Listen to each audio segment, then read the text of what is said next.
Actor John O'Hurley is probably best known for his role on Seinfeld as Elaine's wacky boss, J. Peterman, with memorable moments like this. Jerry's got nothing. Newman's got nothing. You're the only one I know who's got the good stuff, and I need it bad, baby, because I feel like I got bugs crawling up my skin. Now, you gotta help me out. Not on my watch. Listen, I have to take my office and you are getting them immediately. You have your fix somewhere. What dogs we have?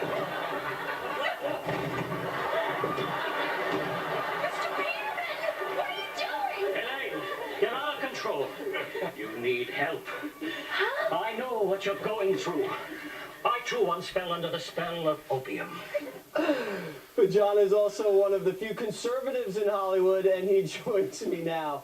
Your character had some of the best writing. Was that Larry David, or was that a collaboration? How'd you guys cook that up? You know, the character evolved over the just 5 seasons that I was there, but it started off with just, you know, he was, a simple cataloger, but then the lunacy of the character came in, and he just took off a, different end when he went off to Burma to find himself, and it gave the writers a chance to write in long form, so consequently every show had what you just saw, one of these Peterman monologues that, started off with the best of intentions, but just took a left-hand turn somewhere. And really captured the ridiculousness of the fashion magazine industry. The urban sombrero is one of my favorite.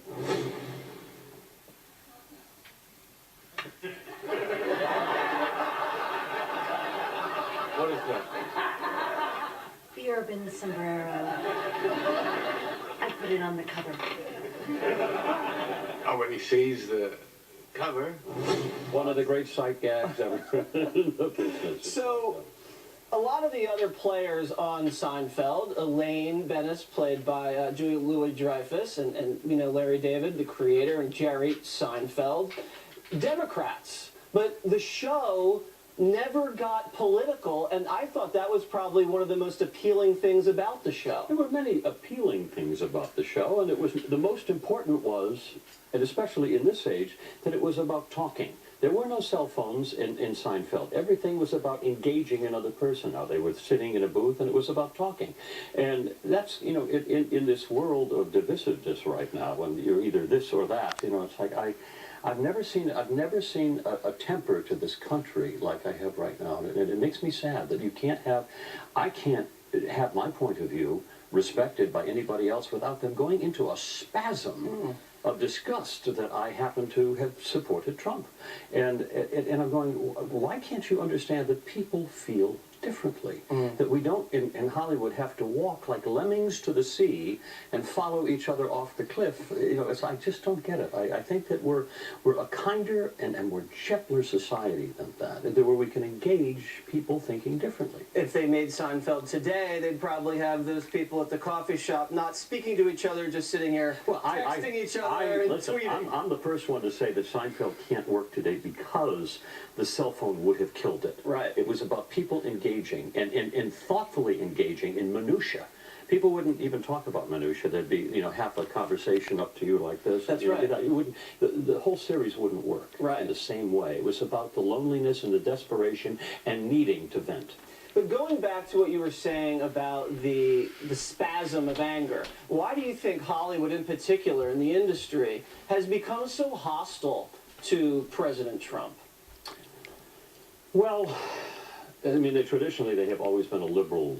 It's always been a liberal community. This is different. The hatred and the hostility now towards this president. I have never seen anything, and that's exactly right. And to the point where even if you support this guy, it's a visceral anger that they feel. You're a white supremacist if you support the president. That's it, and I am called that every day on the internet. I mean, I've never seen the internet be used in such a cruel and vulgar way, and I will not give up my standards. I believe that we are a better society inside, that we can actually engage each other in intelligent conversation without having to slit the throat of the other person so that they can't talk. Another big crime, now it's a crime coming out of the industry, Harvey Weinstein. Yeah, it calls to mind that, we have enough sins in our own backyard that it's time for us to weed our own garden and stop being the moral barometer of everybody else out there. And it's not that I don't support people's constitutional right to support what they support. What I don't like is the silencing of an opposition, an opposing opinion. because people don't all feel the same way. As Mark Twain once says, when there are too many people in the majority, it's time to change. Well, you see that on college campuses all the time. Conservatives Silencing the ability, and yet they think they're expressing their First Amendment rights. Well, they're not. Silencing another person's ability to respond or to speak in proactive is more of an offense. And I believe, and I think it's a sad road we're going down. It's an angry road, and I feel like we're an angry country looking for causes right now, and I think that's an interesting perspective on it. But I think it's a sad perspective on it. Well, you're also now in a new movie. New movie. Doing very well. Swing Away. I think we have a clip right here. What is that? The ancient Grecian rattle torture?